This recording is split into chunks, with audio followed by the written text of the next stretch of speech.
I'm here with Niklas Stålvind from the mighty titans of Swedish heavy metal, Wolf. Yeah. This is one of your tours that you're doing around in Manchester. You've been here. Were you here earlier this year, or? I think it was last year. Last year. Maybe, I don't remember. We've been to this venue before. Yeah. And then you come here again, soon in the new year on your own tour. Yeah. So you must really like it here in the Reggae City. Yeah, I would like it in Great Britain. The whole UK has been excellent for us, and for us it's always a pleasure to play here because the kind of music we play, it came from the UK. Yeah. So it's kind of our holy ground. Mm-hmm. So who did you grow up listening to? I was a lot of Iron Maiden. Iron Maiden was the first band that I discovered, and it totally changed my life. And after that, I discovered Judas Priest, Merciful Fate, Wasp, Accept, Twisted Sister. It was early in the 80s. Right, yeah. And your new album, The Devil's Seed, came out in August. Yeah. That's your 7th album now. You've been going a long time. Yeah. How's your writing style evolved over the years? Yeah, it's changed quite a bit. Before we were a three-piece band, rehearsing and kind of feeling our way, in the rehearsals to get new ideas and new songs. And when we had some kind of song, I usually with me who wrote most of the lyrics and melody lines, but it was very much done at rehearsal. But now it's more like we really write songs in the studio, or I write for myself and or with some other guys, and then when we come to rehearsals, because we can't rehearse that much anymore. So when we really come to rehearsals, we pretty much just put it together. Yeah. And then with the lyrics, and while you play kind of traditional metal, your lyrics often have quite a bit of a deeper meaning. Yeah. I mean, the new video with Shark Attack, you did see Jaws one day, and there's got to be a story behind that. It's actually about the Vatican Church. It's about the Catholic Church, and I got the idea for Shark Attack when I read in the paper about the new Pope, the Pope that abdicated. There, you can pause. The Pope that abdicated, and they were about to elect a new Pope, and you can just imagine what a lot of political schemes and a lot of economical and political and religious interests fighting there.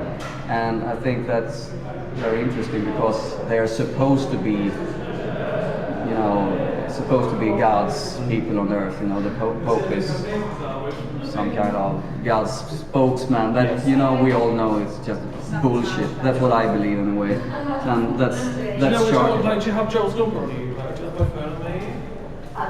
And with Skeleton Woman, there's a story behind that. That was a true story. Yeah, it's a true story. I maybe modified it a bit, but it was in the tabloids in Sweden about this skeleton woman, and she was collecting bones and human remains in her apartment, and she got busted. Some neighbor reported it, and she got busted and got all over the news in several weeks, and she claimed that it was just for academical purposes. She was studying to be an archaeologist, but as the story evolved, she had a lot of drug problems, and I don't think she was right in the head. And kind of, when I saw the tabloids, the headlines, skeleton woman does this, does that, it felt like, there's going to be a song in here. Yeah.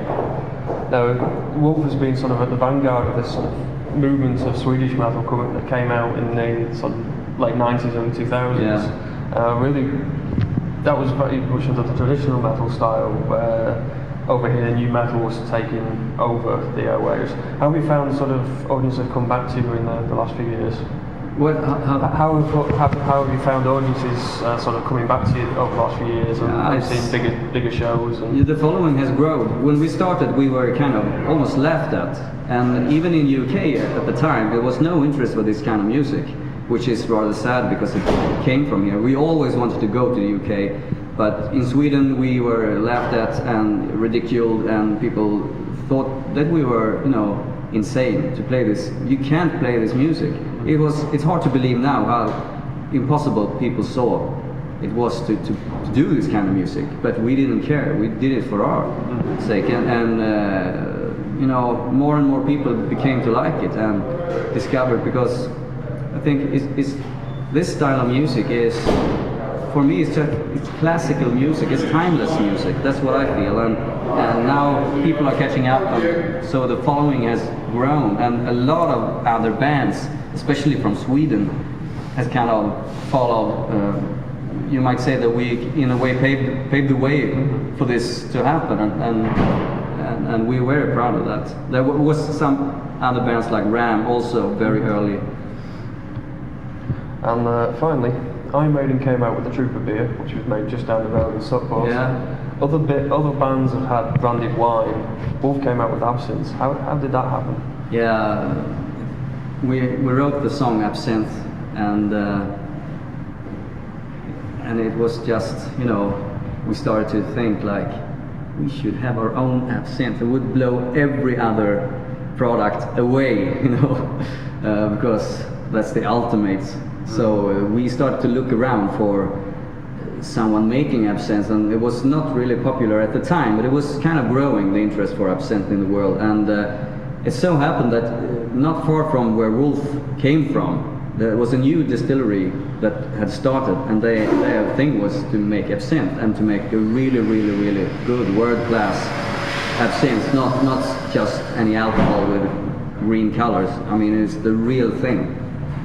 So we contacted them and you know, said, we're a rock band, we want to do this, and we have this song, and you can listen to it here. And they were really, you know, they thought it was awesome. They wanted to do it, so we have a great collaboration with them. It's called Sankta Annas Bränneri, so Sankta Annas Distillery. Excellent. Thank you very much for your time. Thank you. Scott. Yeah, thank you.